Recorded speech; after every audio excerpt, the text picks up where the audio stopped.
terkondisikan dengan baik ketika kita sholat di sana, nyaman, nikmat gitu. Nengkene jan ra iso tenan ya. Nggak tahu saya, betul Pak, iki dudu tanah suci, iki tuh Masjidil Haram itu. Atau mungkin karena tadi persiapan kita. Bahkan dalam Al-Quran juga disampaikan khudzu zinatakum inda kulli masjid. Persiapan itu bahkan termasuk juga persiapan pakaian itu kalau dalam Al-Quran. Ketika sholat itu pakaiannya pun juga sudah harus dipersiapkan untuk pakai pakaian yang bagus itu Al-Quran sampaikan. Nah, bukan pakaian yang sekenanya, artinya betul-betul dipersiapkan mau menghadap Allah Subhanahu wa Ta'ala. Ketika mulai Allahu Akbar, wes mulai Allahu Akbar, mulai tam mikir nanti maksudnya. Udah mulai itu mikir ropo ngoten niku. Itu nembe Allahu Akbar. Iya, apalagi sholatnya ambek merem. Angger sholat ambek merem itu kadang-kadang bukan malah khusyuk, eling macam-macam. Makanya sholat itu kalau bisa jangan merem. Rasulullah menyampaikan ampun, tapi bukan termasuk yang membatalkan sholat gitu. Ya, bukan termasuk yang membatalkan sholat. Nah, kalau bisa ampun merem. Kalau merem itu mesti ngeling macam-macam. Saya itu pernah di pondok di Jogja, gandeng ko Jawa Timur teng Jogja niki ra ndek duit ngoten niku.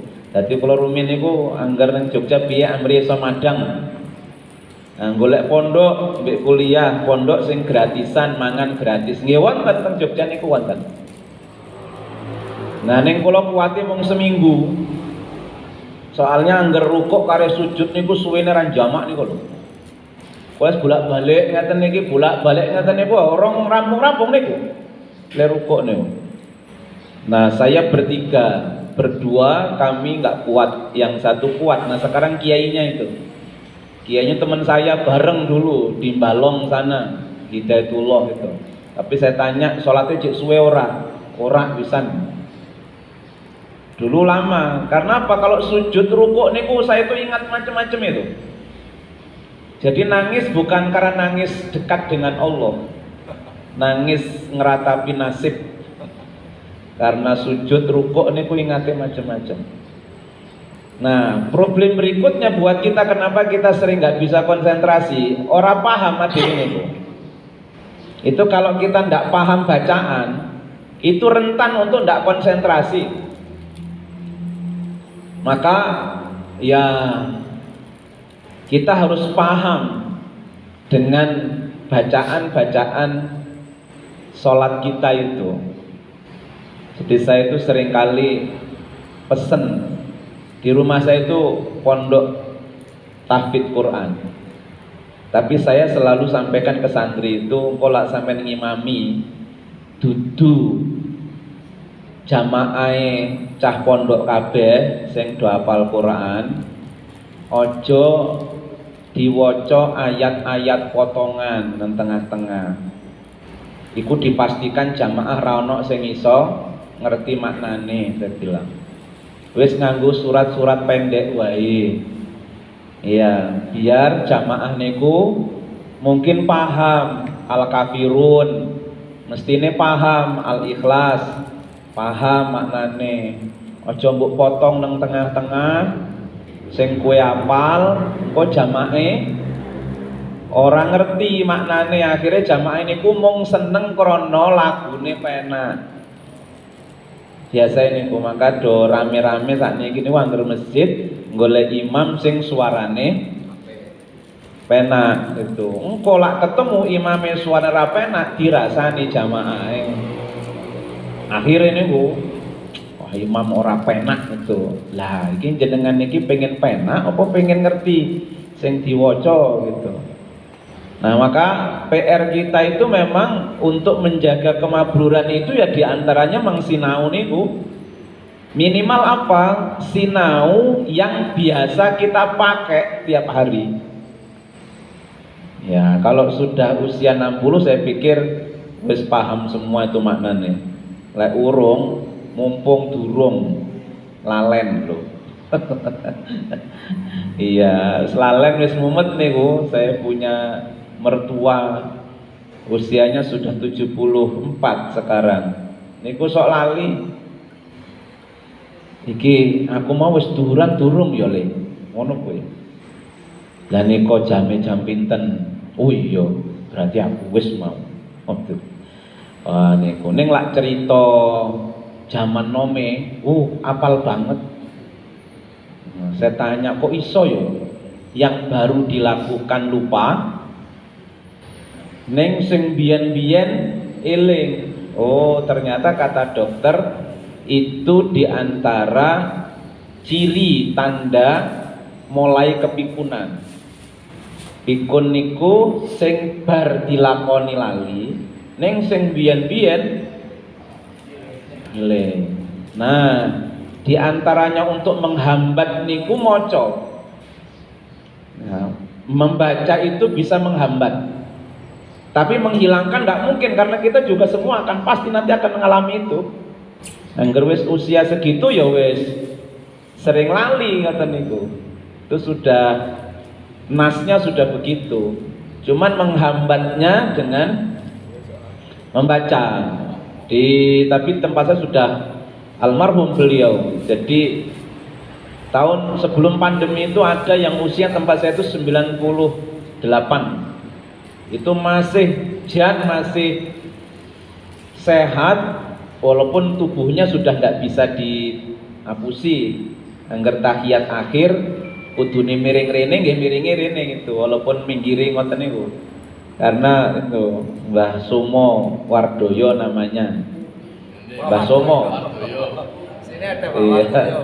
Itu sebelum haji itu usia segitu masih bisa tawaf di JEC itu 7 kali itu. Jadi kalau pagi tawaf itu di JEC. Ya, belajar ngajinya itu usia 86-an mungkin. Nang gemikro niku lho. Nah, pas bisa niku kula gawake keng Arab hadiah Mbah niki gede tenan kula gawake teko Mekah dan semangat malah difotokopi. Nggih, terus meling-meling aku malah ra ketok ngoten. Nah, akhirnya difotokopi gede-gede anggar teng masjid niku mung lembarane dilempit-lempit niku. Tapi masih kuat. Saya tanya, Mbah jenengan kok masih kuat ingatan? Biasanya apa? Kalau niku mulai biyen Mas, aku iki maca koran, itu Quran lho nggih. Koran. Jadi kegemaran itu baca koran itu. Itu pensiunan Telkom apa ya beli itu ya kalau saya nggak salah itu. Karena belum bisa ngaji, jadi bacanya koran. Ternyata itu juga bisa menghambat, memperlambat proses sering lupa. Nah kalau kita hari ini ya ampun Quran terjemahin itu loh. Ampun kalau enggak Al-Qur'annya saja mungkin kita enggak paham ya. Maca terjemah niku penting. Itu paling awal ya bacaan-bacaan sholat yang kita baca. Ya, yang kita baca itu dihafal maknanya, dihafalkan artinya. Itu mudah-mudahan bisa mengendalikan. Walaupun itu pun ya sulit untuk bisa khusyuk karena memang syaitan yang paling serius menggoda kita ya pada saat sholat. Ya, kalau yang lain yang nggak seserius ketika menggoda kita sholat tuh. Ya, kalau sudah sholat, wah setan itu dewi-dewi saya baca di kitab itu. Ono setan sing bagian goda pada saat kita iftitah, itu ono dewi. Engko sing goda pas kita takbir, ya ono dewi setane macam-macam. Nah itu makanya betul-betul harus konsentrasi itu. Nah konsentrasi yang pertama karena tadi persiapan. Sehingga kita bisa tumaknina, khusyuk itu kan tenang. Tenang itu nanti bisa terefleksi dalam ketenangan gerakan dan bacaan. Jadi orang ini tenang atau enggak, kan ada orang suatu sambil kukur-kukur, tengok kanan kiri gitu. Nah itu enggak tenang. Ya, bukan khusyuk enggak ingat apa-apa itu, bukan begitu. Karena Rasulullah juga tahu kalau di belakang ada bayi nangis barang. Ya kan?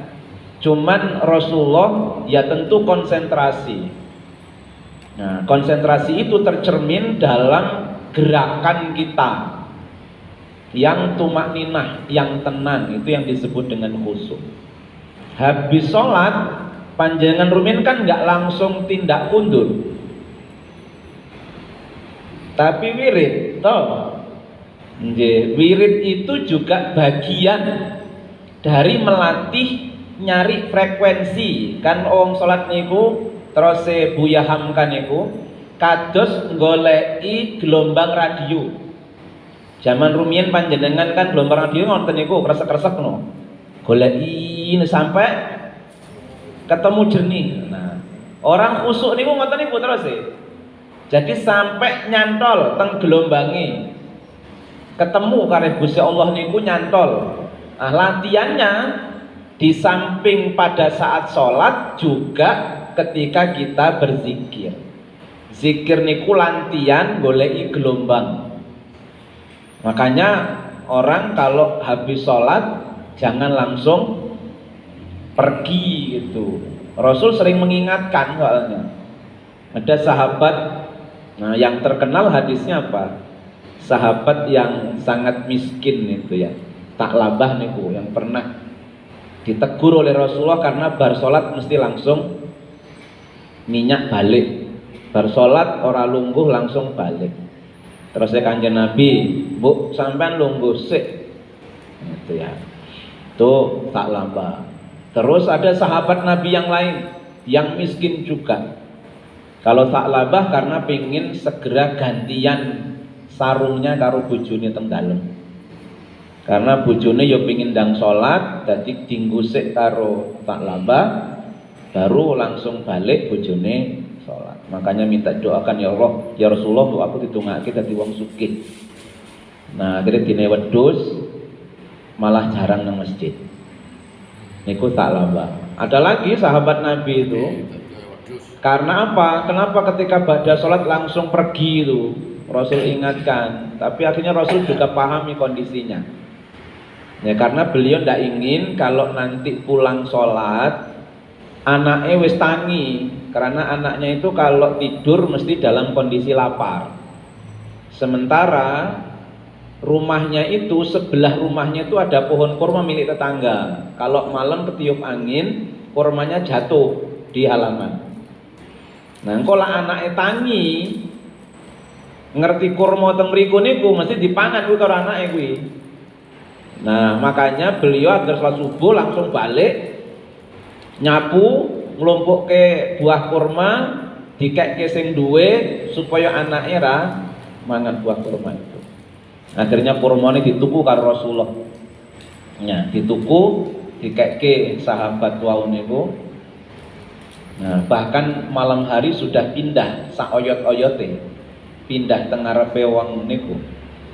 Itu Rasul ingatkan. Nah, kita juga harus, ya saya pikir kalau bapak-bapak, ibu-ibu ndak mungkin. Anak cah nom-nom biasa gitu. Angger wis bar salam niku wis hilang, kencing. Kalau bapak ibu saya pikir pasti akan lebih khusyuk juga. Nah, itu dalam rangka tadi untuk nyambung supaya gampang ling goleki gelombangnya. Ya, ndonga ya Allah, Rabbi auzi'ni, duh pangeran kula, auzi'ni, bantu kula ya Allah, gitu ya. An ashkura ni'mataka allati 'alayya. Untuk bisa mensyukuri nikmat yang sudah Engkau berikan kepadaku, wa 'ala walidayya, dan nikmat yang Engkau berikan kepada kedua orang tuaku, wa aslih li, Rabbi auzina nashkura ni'mataka allati an'amta 'alayya wa 'ala walidayya wa an a'mala salihan tardahu, dan bantu saya untuk supaya bisa beramal saleh yang Engkau ridhoi. Nah, wa aslih li fi dzurriyyati, jenengan jadikan anak turun kula niku anak turun yang baik gitu ya. Anak turun yang baik. Inni tubtu ilaika wa inni muslimin, saya bertaubat kepadamu ya Allah dan saya termasuk orang yang berserah diri. Nah, jadi doa yang kita paham, kita mohon betul kepada Allah dalam rangka kita melatih untuk nepake gelombang wau niku. Sehingga ketika kita berdoa, ketika kita sholat, kita bisa tenang. Itu aktivitas yang harus kita latih untuk menjaga kemabruran, seperti dulu panjenengan membiasakan diri. Yang kedua apa Bapak Ibu? Biasanya yang kita biasakan ketika kita haji itu, yang jenengan emot-emot. Ya, menjaga lisan pikiran ya. Dari apa? Dari berbuat buruk pada orang lain. Nggih, batin wae dhewe niku mboten ya, di manasik bahkan dulu disampaikan toh ketika manasik sebelum berangkat itu. Ojo batin sing elek-elek ya Bu nang kono.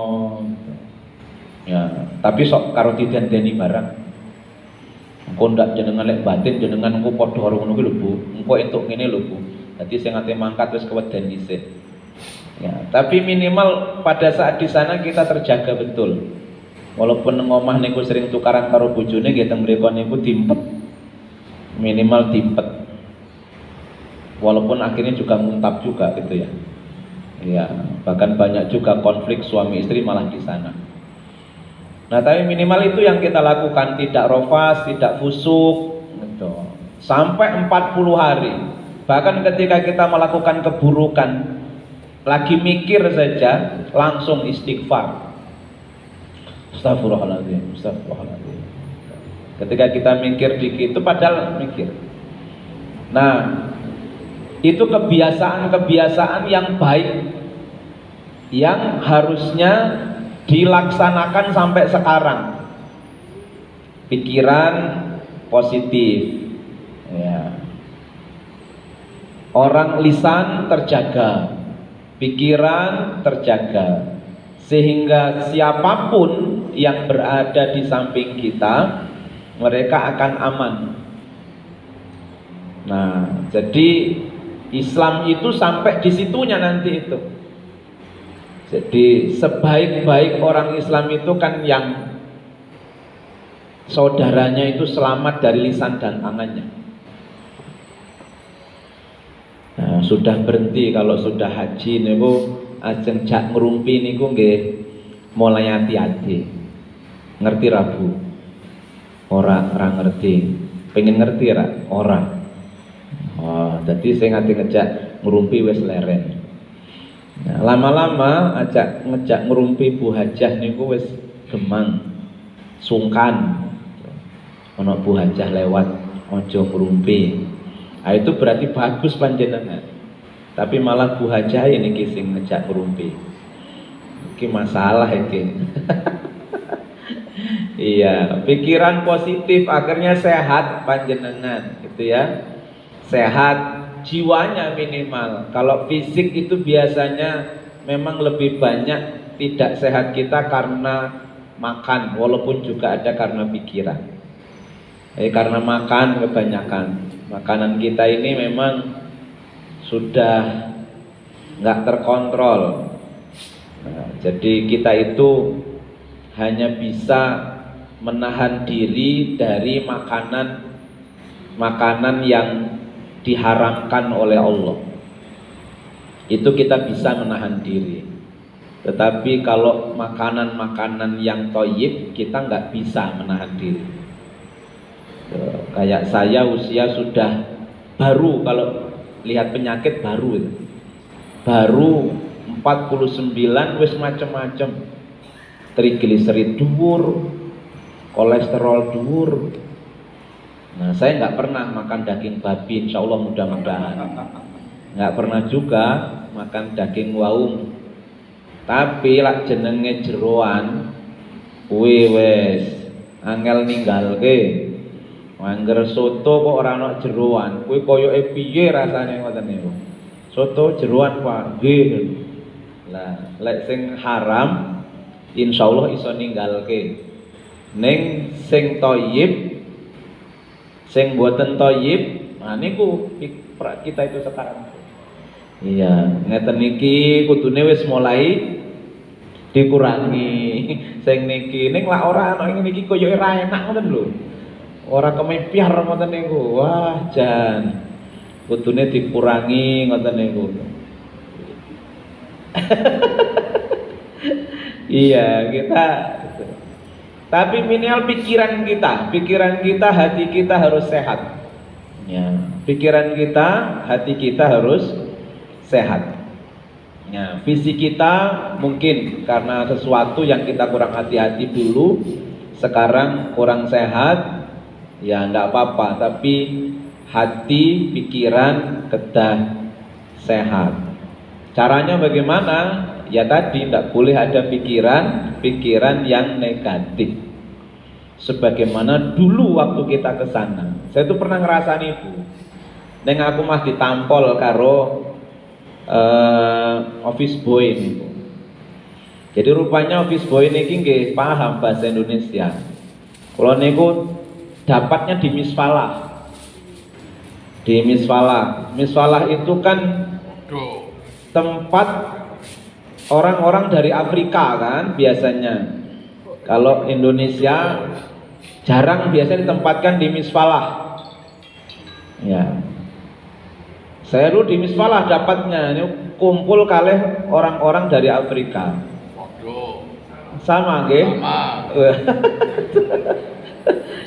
Itu kan hotel seneng kalau ditempati orang Afrika karena buatan boros banyu. Lah tempatnya orang Indonesia kan susah nih hotel niku. Susah ini uangnya sih resian. Tapi boros banyu Indonesia niku mesti adusnya mesti ping telu niku lho. Nggih, padahal mereka kan hotel niku mboten kados nggih dhewe ngeten iki. Ngetuk air dari bawah itu. Mereka kan disetori pakai tangki nih kalau injang nih kalau. Nah kita monda mandi wae. Akhirnya ya tadi itu. Sementara orang Afrika itu lebih hemat air itu. Nah mereka kalau makan kan biasanya di luar itu Pak, trotoar itu loh, di bawah gitu. Nah saya dengan temen itu ngerasani, wah kok yo jorok mento yo. Nah gitulah bahasa kita ya, rada suwe tapi li ngrasani. Rada suwe li ngrasani. Ternyata office boy niku nggih ngertos bahasa Indonesia. Akhirnya beliau nyampaikan ke kita walaupun dengan bahasa Arab yang pasaran itu. Ya kata dia datang nerjemahke nang kanca barang. Kata dia, opo sing dikandhake Pak? Katanya bersyukurlah sebagai orang Indonesia. Wong Indonesia itu kaya-kaya katanya. Itu bahasa dia, kaya-kaya. Makanya mereka datang ke sini itu dengan fasilitas baik. Mereka itu datang dari negaranya lewat laut. Karena mereka tidak sekaya kalian. Padahal kita juga nggak kaya ya Pak. Cuman mereka itu dugaannya. Mereka dari laut tuh, mereka itu bersusah payah mereka untuk datang ke sini. Mereka juga saudara kalian. Wah gitu, waduh mak ketampol. Astagfirullahaladzim. Ya, itu pikiran-pikiran buruk kayak begitu itu, lantas kita langsung istighfar mohon ampun sama Allah Subhanahu wa taala. Nah, seandainya kebiasaan itu terjadi dan dibiasakan sampai hari ini, wah, kita itu menjadi orang yang sehat betul secara ruhani gitu. Ruhani kita sehat tenan, pasti akan gembira bahagia gitu. Yang buat kita nggak bahagia kan rohani kita yang nggak bahagia. Itu. Yang ketiga nopo Bapak Ibu sekalian, kebiasaan kita di sana yang harusnya sekarang juga tetap kita amalkan. Membantu orang lain. Nggih to? Bantu wong liya. Nah. Jadi mungkin ada yang di sana kalau karu-karom wis biasa.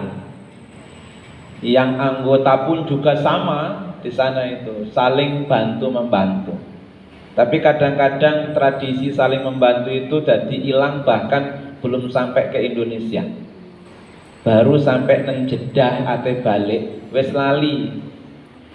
Tuh saya ngalami itu, angger ngantarke jamaah haji itu wis angel ngandani lak wis teko Jeddah ate balik niku angel banget le ngandani. Jadi orang sudah sendiri-sendiri, sing nom juga sama. Do nggawa barange dhewe-dhewe. Ora gelem bantu ki ana simbah teng Gendoyot. Mas, mbok dibantu Mas. Simbah kae lek nggawa barang kabotan koyoke. Pun Pak kersane kemawon nika mbah niku ngeyel pancen. Wis dikandhani rasah blonjo. Blonjo. Ngoten niku. Nah niku kersane mawon ben dianu, Mas. Istighfar. Gitu ya. Kita kan biasa kalau di sana dulu saya berangkat itu yang pakai kursi roda niku cuma 2. Tapi karena kita di Madinah dulu, habis dari Madinah ke Mekah, bahkan menjelang ketika Armusna niku yang kursi roda niku banyak banget akhirnya Pak. Sampai kita harus pinjem. Dulu kan masih boleh pinjam. Ya, sekarang sudah tidak ada tuh, tidak ada peminjaman kursi roda. Karena semua sudah dibisniskan kalau hari ini. Jadi kabeh kudu nganggo tenaga wong mriko. Nah, pemerintah Arab Saudi juga kesulitan keuangan, angel ngatur negarane bangsane. Makanya sekarang semua dibisniskan, termasuk tadi itu. Dulu begitu, dan gampang sekali saya bilang itu. Sapa sing gelem swarga? Kula Pak, mati pun ngertos niku. Kula jak bantu dorong. Zaman biyen. Ya piye loro dadi 17. Dorong wong akeh. Niku lak mboten bareng-bareng wong aku dhewe sing kon dorong ya mudhar kula. Ya akhirnya ya gitu saya pas itu. Siapa yang mau dorong? Wah itu menyenangkan. Jadi betul-betul kekeluargaan, saling membantu, bahkan bukan hanya kelompoknya sendiri. Orang lain bahkan negara lain wis kaya dulur gitu ya, ketika ada yang butuh bantuan langsung kita bisa membantu pada saat itu. Itu seandainya kebiasaan itu terbawa sampai hari ini. Ya, mudah kita membantu orang lain, maka lengkap sebenarnya ajaran agama kita laksanakan. 1, ibadah kita bagus, disimbolkan dengan sholat yang khusyuk, ya, dengan sesama bagus, tidak pernah menyimpan pikiran negatif pada orang lain, dan juga selalu membantu kesulitan orang lain. Tentu sebatas kemampuan kita. Hablum minallah, hablum minan nasnya jalan. Gitu. Dan itulah sebenarnya puncak dari peribadatan umat Islam. Nah, umat Islam hajinya ditaruh di bulan Dzulhijjah. Bulan yang ke-12. Bulan paling akhir.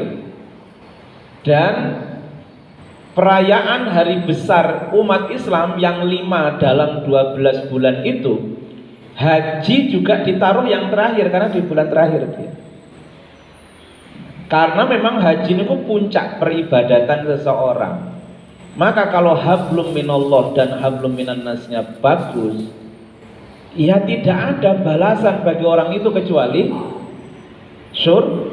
surga. Bukankah haji itu balasannya? Ya, laisa lahu jazaun illal jannah. Kenapa orang yang haji itu begitu besar pahalanya? Kalau itu hanya ditukar dengan 60 juta, kok hasilnya surga, itu murah banget. Itu murah sekali. Kalau seandainya panjenengan tuku swarga mung swidak yuta, niku murah napa murah? Murah banget. Tapi kenapa surga kok tidak semurah itu surga itu? Karena bukan 60 jutanya itu, tetapi hasil dari pelaksanaan ibadah haji kita itu yang akan mendidik kita menjadi orang yang layak memasuki surga Allah. Yaitu apa? Orang yang hubungan dengan Allahnya semakin dekat, dan dengan sesama pun juga semakin dekat. Nah, maka tidak ada lagi balasan bagi orang yang seperti ini kecuali surga. Ada orang yang hubungan dengan Allahnya baik, tapi dengan sesamanya tidak bagus. Ada yang dengan sesama bagus, tapi dengan Allah tidak bagus.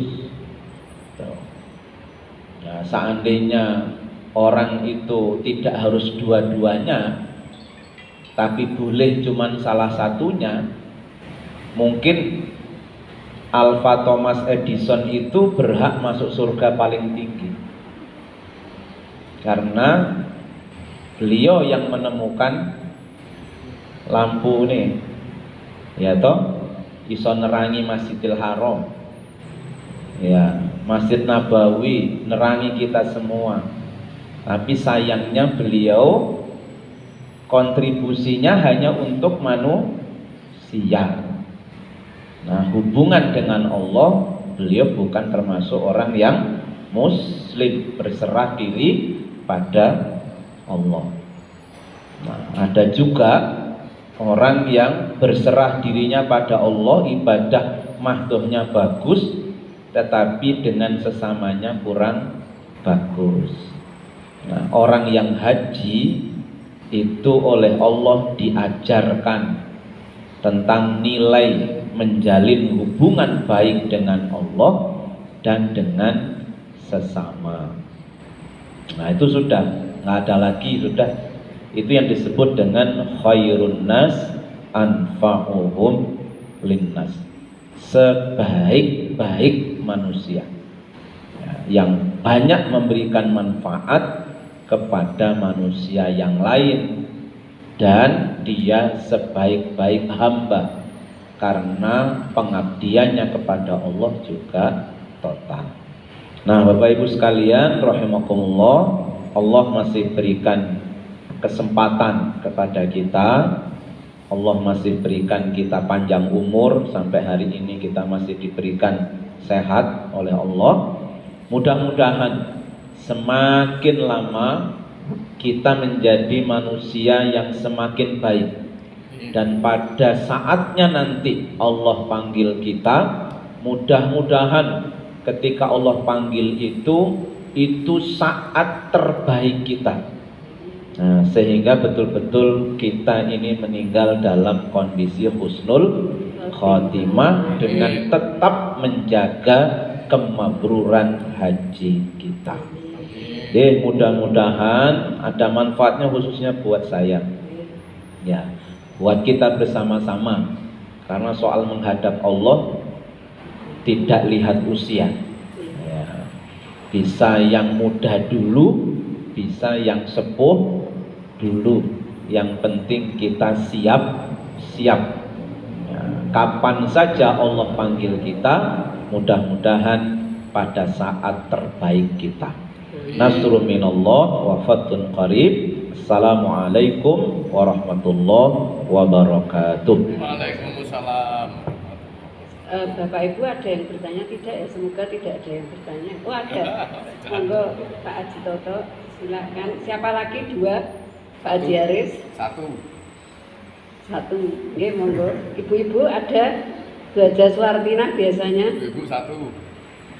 Oke, sampun. Monggo Pak Haji Toto, silakan.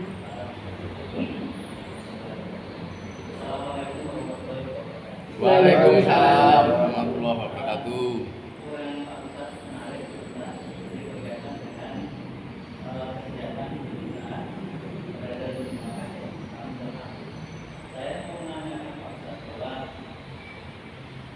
Kita sebagai manusia, menurut saya yang syariah, saat berada di ibadah haji, itu kita semangatnya luar biasa, gitu.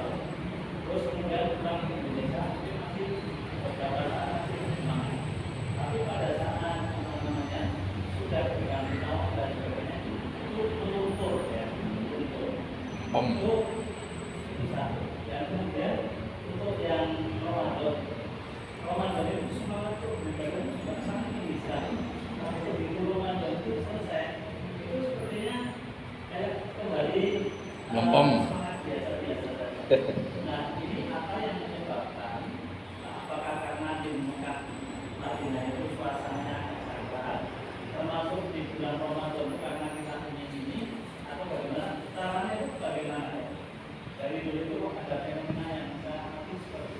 Gini. Waalaikumsalam. Jadi, makanya pengajian habis haji begini jaga kemampuan menjadi penting banget untuk jaga semangat sebenarnya. Jadi tentu yang pertama situasi dan kondisi itu mendukung. Ya, di Masjidil Haram, Masjid Nabawi itu mendukung bagi kita. Ramadan juga begitu, karena mereka semua juga bersemangat, maka kita juga ikut bersemangat. Sehingga semangatnya kalau bisa setiap tahun jadi Ramadan semua, itu akan bagus. Tapi sebenarnya prinsip utamanya adalah pada keikhlasan itu. Niat yang ikhlas itu sebenarnya satu-satunya faktor penyemangat dalam semua aktivitas yang kita lakukan. Kalau masih ada banyak pamrih, nah, karena Ramadan itu kan pamrihnya nopo? Karena di Ramadan itu kita itu dilipat gandakan pahalanya minimal, sehingga pamrihnya ke situ, ke pahala. Bukan karena keikhlasan kita di dalam kita menjalankan perintah Allah. Sehingga ketika nanti di luar Ramadan ternyata pahalanya berkurang, tidak sebagaimana Ramadan, kita juga berkurang semangatnya. Ya, sama dengan ketika kita di Masjidil Haram. Disemangati anggar salat nang kene padha karo 1.000 salat nang. Oh, itu semangat kita. Ya, semangat karena apa? Mumpung jek nang kene, ngoten niku. Akeh-akehi nang masjid. Nah, tapi ketika kita pulang ke masjid kita karena tidak ada perbandingan kayak begitu, akhirnya semangatnya jadi berkurang. Maka apa faktornya sebenarnya? Faktornya itu keikhlasan.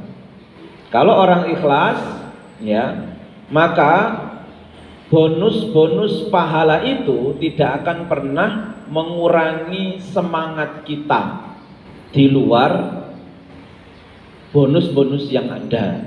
Ya. Jadi kita belanja bukan karena bonusnya, tapi karena kualitasnya. Sehingga tanpa bonus pun kita akan berbelanja di situ, gitu. Biasanya gitu tuh. Ya kan? Ya, ada kan orang yang kita belanja itu seneng karena banyak bonus. Ketika dihilangkan bonusnya, diskonnya sudah habis, sepi gitu. Karena kualitasnya juga tidak bagus. Tapi ada yang tidak pakai kualitas tuh. Yang tidak pakai diskon. Bahkan bersemangat luar biasa karena kualitas itu. Nah, kualitas itu bagi kita dalam kita beraktivitas itu pada keikhlasan. Semakin ikhlas kita beribadah, semakin berkualitas ibadah kita itu hakikatnya. Iya. Jadi kalau sekolah hari ini banyak sekolah SD yang kekurangan murid, tapi SD favorit di Sapen itu sudah tahun 2028 sudah tinggal 2 kelas. 26 sudah habis, 25 sudah habis, 26 habis, 27 sudah habis. Sekarang tinggal 28, itu pun sudah tinggal sisa 2 kelas. Itu rano diskonnya Pak, bayarnya larang. Iya, itu kan. Jadi kayak gitu itu. Jadi kalau itu bukan karena diskon. Nih kalau karena diskon itu nanti diskonnya hilang. Kayak kita pas Ramadan, pas kita sedang haji, bersemangat di sana, itu karena luar biasa, gitu ya. Nah, tapi kalau kita memang ikhlas karena Allah, maka kita tidak akan bedakan waktu, tidak akan bedakan tempat, dimanapun tetap kita bersemangat. Nah, memang ikhlas itu gampang diucap, angel dilakoni. Kalau ndak latihan. Kunci ini mung siji niku latihan. Nah, mboten gelem latihan nggih mboten saged memang. Latihan. Kayak tadilah contoh saya itu. Tandane wong takwa yunfiquna fis-sarra wa dharra. Berinfak kala lapang maupun sempit. Lak panjenengan nggawa duit 3 lembar cacahe 1.122.000 100 22.000. Itu kira-kira sing dilebokke teng kota infak pinten? 100. Kalau 100 itu latihannya wis luar biasa. Kan kon 3 lembar. Ono 1.000, 20 karo 2.000. Nah itu. Nah, itulah orang latihan. Dari bapak 100 pas lebokke. Iku pasti orang ini sudah latihannya wis luar biasa. Lek buatan latihan, ya seprono-seprene ya pasti 2.000. 175.000 cacai papat. 100.000, 50.000, 20.000, 5.000. Saya dilebokke sing pundi? Kabeh. Itu pasti luar biasa itu. Itu wis aku ra mikir apa-apa, Pak, gitu ya. Mangger tak gowo tak lebokke kabeh. Wah, itu wis luar biasa. Berarti ini kalau mau apa-apa pasti bersemangat itu, Pak. Nggak akan bedakan apapun pokoknya. Semangat. Nggih, mudah-mudahan itu kira-kira Bapak. Yang saya Pak, ini kan juga bulan Muharram ya Pak, bulan yang baik karena bulan Dzulhijjah, bulan Muharram gitu, dilipat gandakan seperti itu. Saya kira Kak, kalau keikhlasan itu ya kita tidak hanya melihat bulan-bulan itu ya Pak, mungkin bulan apa saja kita tetap semangat seperti itu. Jadi itu juga tergantung lingkungan. Kalau masjid di tempat saya itu sudah dikondisikan seperti itu. Nggih, matur nuwun. Nyuwun sewu Pak, kalau monggo memimpin doa Pak, nyuwun sewu untuk jamaah kita semuanya semoga tetap istiqomah. Nggih, monggo pimpin doa. Bismillahirrahmanirrahim. Allahumma salli ala Muhammad wa ali Muhammad kama sallaita ala Ibrahim wa ali Ibrahim. وبارك على محمد وعلى محمد كما باركت على إبراهيم وعلى إبراهيم إنك حميد مجيد الحمد لله رب العالمين حمدا يوافي نعمه ويكافي مزيده يا ربنا ولك الحمد كما ينبغي لجلال وجهك وعظيم سلطانك اللهم إنا نسألك سلامة في الدين وعافية في الجسد وزيادة في العلم وبركة في الرزق وتوبة قبل الموت ورحمة عند الموت ومغفرة بعد الموت اللهم هون علينا في سكرات الموت ونجاة من النار والعفو عند الحساب ربنا لا تزغ قلوبنا بعد إذ هديتنا وهب لنا من لدنك رحمة إنك أنت الوهاب إنك أنت الوهاب Ya Allah, ya Tuhan kami, jangan hanya Engkau kabulkan doa para nabi dan orang-orang yang soleh saja, tapi kabulkan juga doa kami, orang-orang yang senantiasa berlumur dengan dosa dan maksiat ini. Ya Allah, ya Tuhan kami, jangan Engkau tinggalkan kami ya Allah, sehingga Engkau ampuni dosa-dosa kami, baik yang kecil maupun yang besar, baik yang tampak maupun yang tersembunyi. Ya Allah, ya Tuhan kami, jangan Engkau tinggalkan kami ya Allah, sehingga Engkau ampuni dosa-dosa kedua orang tua kami, baik yang sekarang masih berada di tengah-tengah kami ataupun mereka yang sudah Engkau panggil di sisi-Mu. Muliakan hidup mereka dunia dan akhiratnya. Ya Allah, ya Tuhan kami, jangan Engkau tinggalkan kami ya Allah, sehingga Engkau bantu kami untuk mendidik anak cucu kami, sehingga mereka bisa menjadi anak cucu yang ahli ibadah, bukan anak cucu yang ahli berbuat maksiat. Ya Allah, muliakan hidup kami karena kebaikan-kebaikan anak cucu kami. Selamatkan kami ya Allah dari coreng aib yang mereka torehkan kepada kami. Ya Allah, ya Tuhan kami, bukakan pintu-pintu rahmat-Mu untuk kami ya Allah, bukakan pintu-pintu taubat-Mu untuk kami ya Allah. Ya Allah, ya Tuhan kami mohon dengan sangat, bila pada saatnya kelak Engkau harus panggil kami ya Allah, kami mohon dengan sangat, panggil kami dalam keadaan husnul khatimah. Rabbana atina fid dunya hasanah wa fil akhirati hasanah wa qina adzabannar. Subhana rabbika rabbil izzati amma yasifun, wassalamun alal mursalin, walhamdulillahi rabbil alamin. Matur nuwun, jazakumullah khairan katsiran Bapak Dr. Haji